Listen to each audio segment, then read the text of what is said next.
Oi, gente, tudo bem? Eu sou Bianca Campelo, esse é o Literalizando, e nesse vídeo a gente vai fazer a leitura comentada do capítulo 17 de O Cortiço. Esse capítulo, ele é bem importante, apesar de ser muito curtinho, porque ele ele bota num novo patamar um tema que está em relevo o tempo todo nesse livro, que é a questão da competição entre os organismos. A gente tem a competição entre o Miranda e o João Romão pela posição social e o poder, um invejando sempre o poder do outro. A gente tem a competição entre Firmo e Jerônimo, entre Rita Baiana e Piedade, pelo direito reprodutivo, pela constituição do casal. A gente vai ter aqui a competição entre carapicus e cabeças de gato, assim como no capítulo anterior a gente teve a competição entre portugueses e brasileiros de maneira mais generalizada.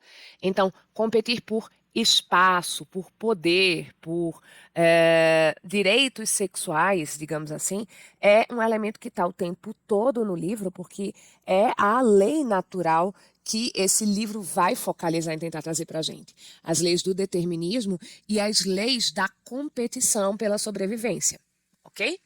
Então, vamos lá para o capítulo 17. Mal os carapicus sentiram a aproximação dos rivais, um grito de alarma ecoou por toda a estalagem, e o rolo, a luta que estava acontecendo entre portugueses e brasileiros, dissolveu-se de improviso sem que a desordem cessasse. Cada qual correu à casa rapidamente, em busca do ferro, do pau e de tudo que servisse para resistir e para matar. Um só impulso os impelia a todos. Já não havia ali brasileiros e portugueses, havia um só partido que ia ser atacado pelo partido contrário. Os que se batiam ainda há pouco emprestavam armas uns aos outros, limpando com as costas da mão o sangue das feridas. Agostinho, encostado ao lampião do meio do cortiço, cantava em altos berros uma coisa que lhe parecia responder à música bárbara que entoavam lá fora os inimigos. A mãe dera-lhe licença, a pedido dele, para pôr um cinto de neném, em que o pequeno enfiou a faca de cozinha. Um mulatinho franzino, que até aí não fora notado por ninguém no São Romão, postou-se defronte da entrada, de mãos limpas, ou seja, ele estava desarmado, à espera dos invasores. E todos tiveram confiança nele, porque o ladrão, além de tudo, estava rindo. Então, esse menino que ninguém tinha notado até agora está sendo apresentado como um ladrão, né? O que é que ele estava fazendo no cortiço antes, tentando provavelmente se aproveitar que as pessoas estavam distraídas ali na luta para talvez tentar conseguir afanar algum objeto. Ele é apresentado como um pequeno delinquente, né? E não é à toa que essa criança que é apresentada como uma pequena delinquente, ela foi identificada como sendo uma criança mestiça, tá? Não é à toa essa identificação racial dela, não. Vem ali dos preconceitos que o livro endossa. Os cabeças de gato assomaram, afinal, ao portão. Uns 100 homens, em que se não via a arma que traziam. Então, as armas estão escondidas, e a gente vai ver daqui a pouco onde. Porfiro vinha na frente, a dançar de braços abertos, bamboleando o corpo e dando rasteiras para que ninguém lhe estorvasse a entrada. Para ninguém impedir a entrada dele, atrapalhar a entrada, ele já vem dançando capoeira. Ele já está se movimentando na ginga do capoeirista, tá? E esses sons, então, que o pessoal do Cabeça de Gato está entoando, com certeza são músicas de capoeira, tá? Trazia o chapéu a ré, ou seja, o chapéu está inclinado para trás, né? Com um laço de fita amarela flutuando na capa. Vamos lembrar que o amarelo é a cor que identifica os cabeças de gato, o vermelho é a cor que identifica os carapicus. Aguenta, aguenta, faz frente! Clamavam de dentro os carapicus, né? O pessoal que está mais lá para dentro do pátio, pedindo, né? Clamando, incentivando o pessoal que está na linha de frente a lutar e tentar evitar a entrada dos cabeças de gato. E os outros, cantando o seu hino de guerra, entraram e aproximaram-se lentamente a dançar como selvagens. De novo aqui, não é à toa que a capoeira, que é afro-brasileira, está sendo apresentada como coisa de gente selvagem, né? As navalhas traziam-nas abertas e escondidas na palma da mão. Olha essa frase isolada, sozinha, uma frase curta, formando o parágrafo todo, trazendo para a gente essa informação que é para aumentar o nível da tensão. Ela está isolada porque ela sozinha equivale a um parágrafo inteiro, né, de tão carregada de tensão que ela tem. Com o que é que eles estão armados? Com navalhas, e a gente já viu o poder de uma navalhada quando o Firmo conseguiu golpear o Jerônimo. Então, é perigoso você ter esses capoeiristas com navalhas que se escondem nas mãos, porque a qualquer momento eles podem emboscar alguém e aplicar um golpe que é potencialmente fatal. Os carapicus enchiam a metade do cortiço. Um silêncio arquejado, aquele silêncio que é feito quando você está respirando com dificuldade por conta da ansiedade da coisa que vai vir, né, dessa luta que vai vir, sucedia a estrepitosa vozeria do rolo que findara, a barulhenta vozeria daquela luta que tinha acabado. Então, quando estava rolando a luta, estava um barulho danado, mas agora é um silêncio que é entrecortado apenas pela respiração tensa dessas pessoas. Esse capítulo ele vai lidar muito com algumas representações que vão trazer um elemento meio que de horror para essa narrativa. E esse respirar arquejante, quando você está tenso pelo que vai vir, é uma coisa que a gente vê muito em representações de filmes de terror, né? Sentia-se o hausto, respiração lenta e profunda, impaciente da ferocidade que atirava aqueles dois bandos de capoeiras um contra o outro. E, no entanto, o sol, o único causador de tudo aquilo, desaparecia de todo nos limbos do horizonte. Indiferente, deixando atrás de si as melancolias do crepúsculo, que é a saudade da terra quando ele se ausenta, levando consigo a alegria da luz e do calor.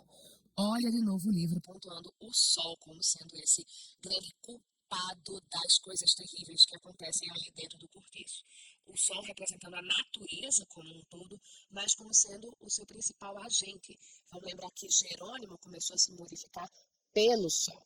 E que a modificação de Pombinha, que está relacionada ali àquela primeira menstruação dela, também está ligada ao sol. Foi simbolicamente ali conectada à ação do sol que faz essa flor desabrochar, tá? Lá na janela do barão, o botelho, entusiasmado como sempre por tudo que lhe cheirava a guerra, soltava gritos de aplauso e dava brados de comando militar. E os cabeças de gato aproximavam-se, cantando, a dançar, racejando alguns de costas para o chão, firmados nos pulsos e nos calcanhares. 10 carapicus saíram em frente. 10 cabeças de gato se alinharam defronte deles. É a vanguarda ali desses pelotões de lutadores, né? E a batalha principiou.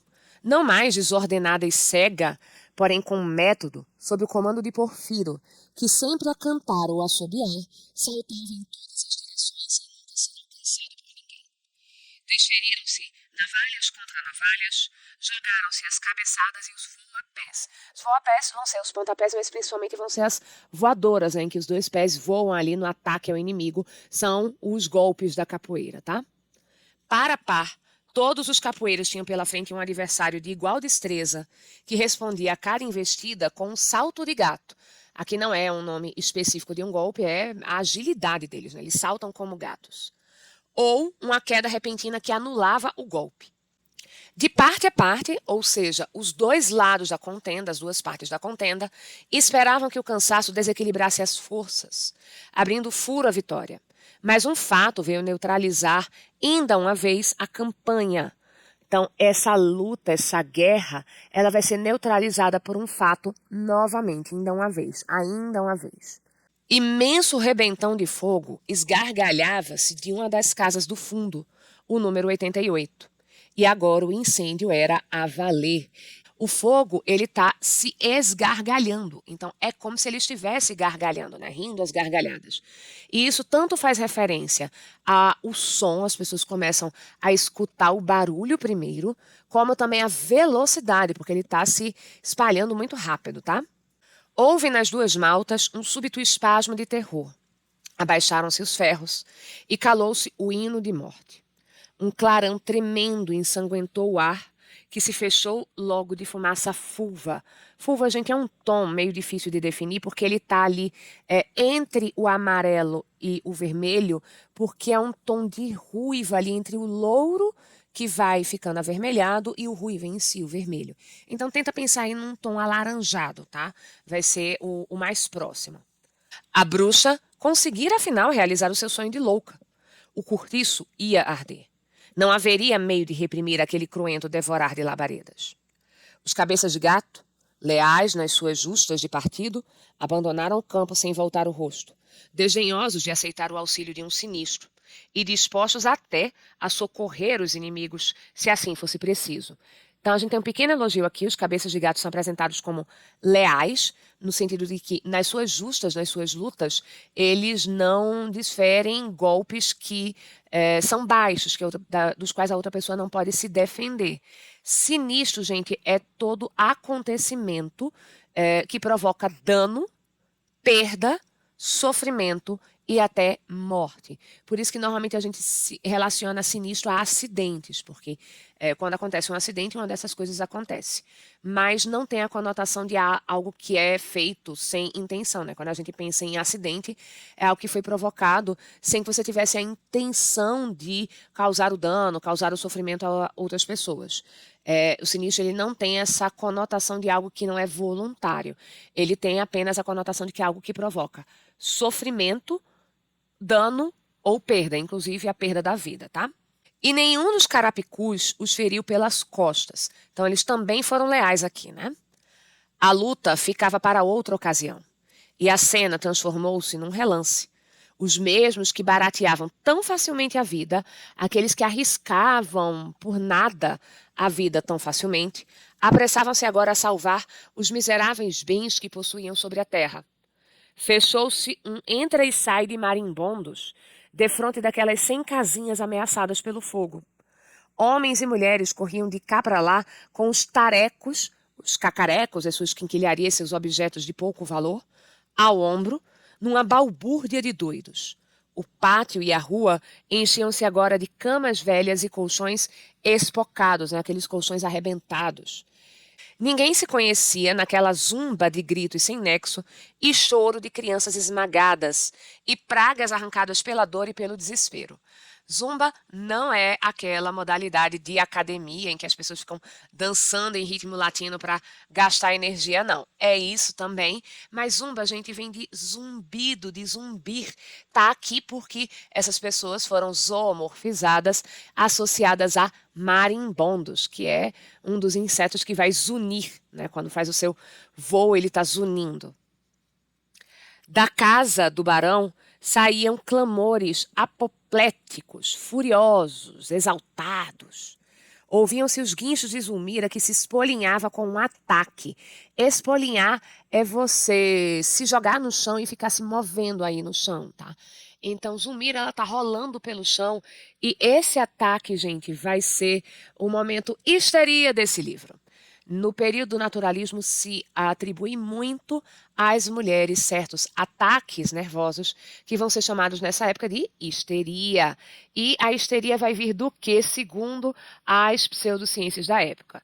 De útero ocioso. Hístero vem de útero, a palavra vem daí. Então se acreditava que as mulheres tinham esses ataques de nervos de vez em quando. Por quê? Porque não estavam reproduzindo. O útero estava ocioso, então ele ficava muito cheio de sangue, isso desequilibrava as funções do organismo.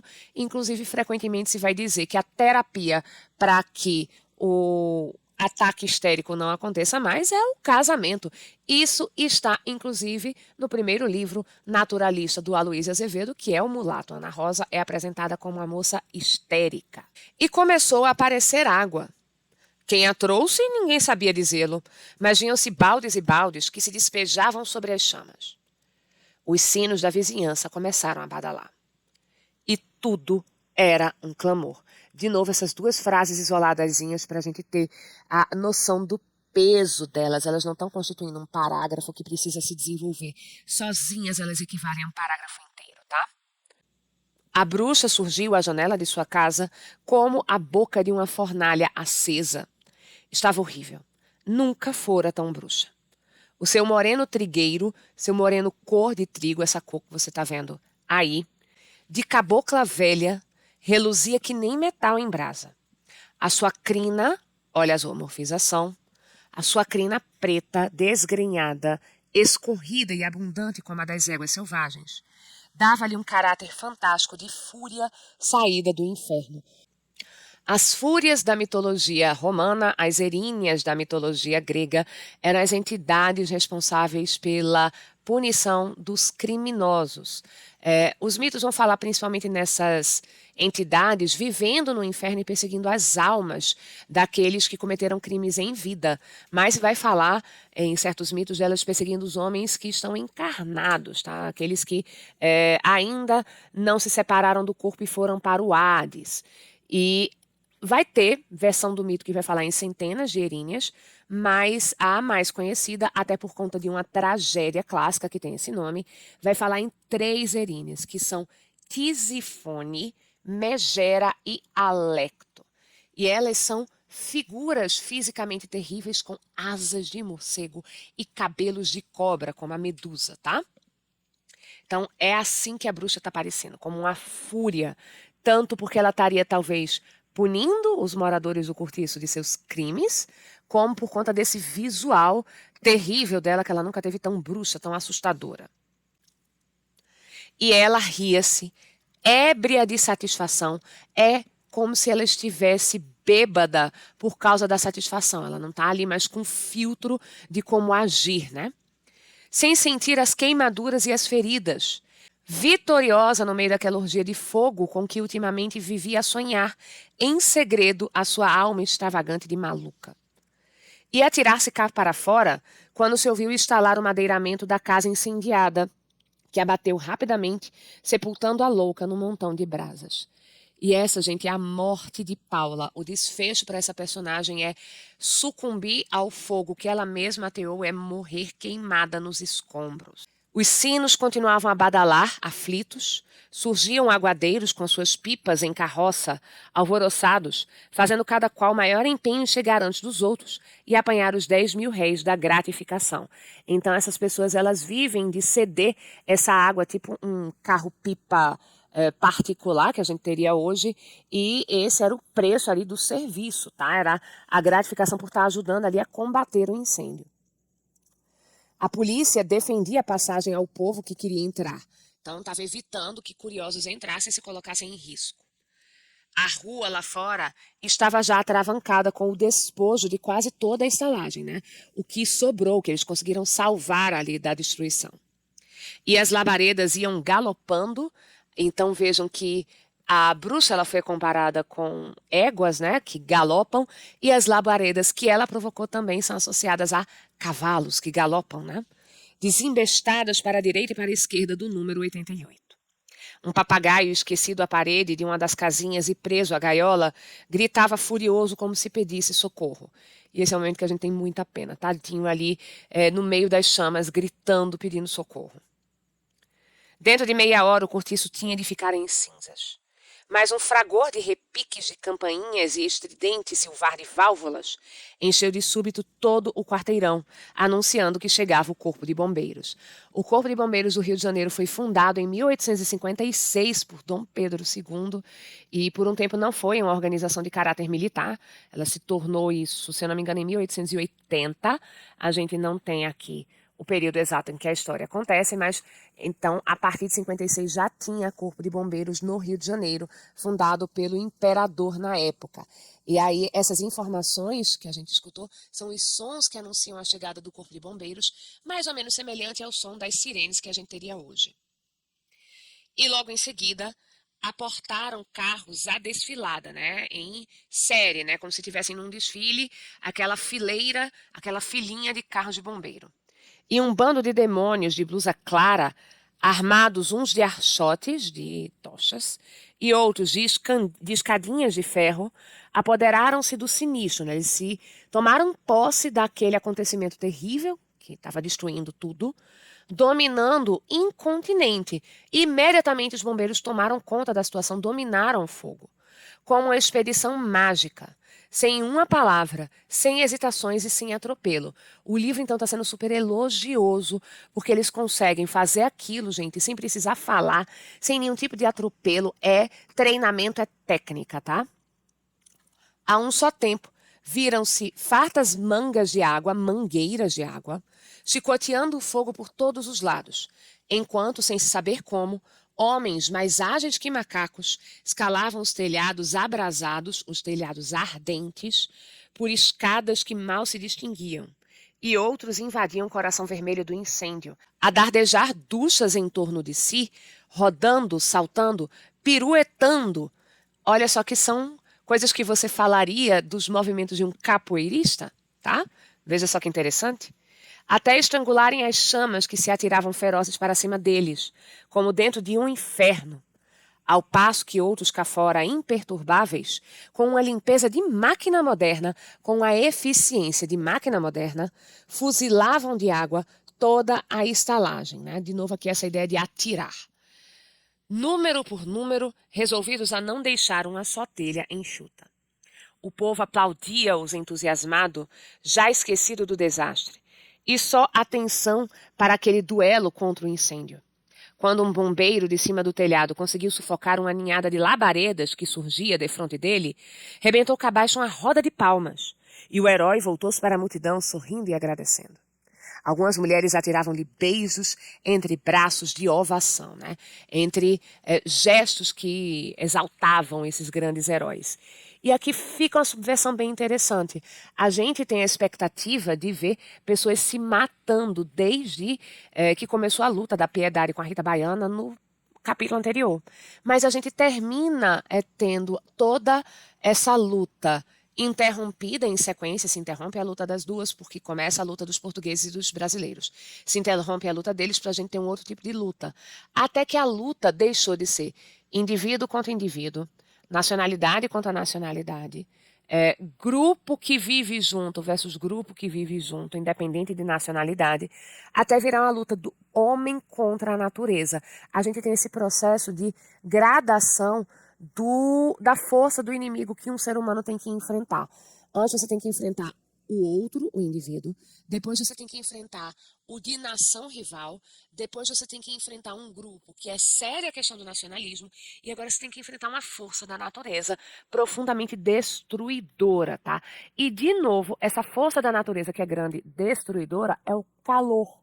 O sol é vilão nessa história por causa do calor.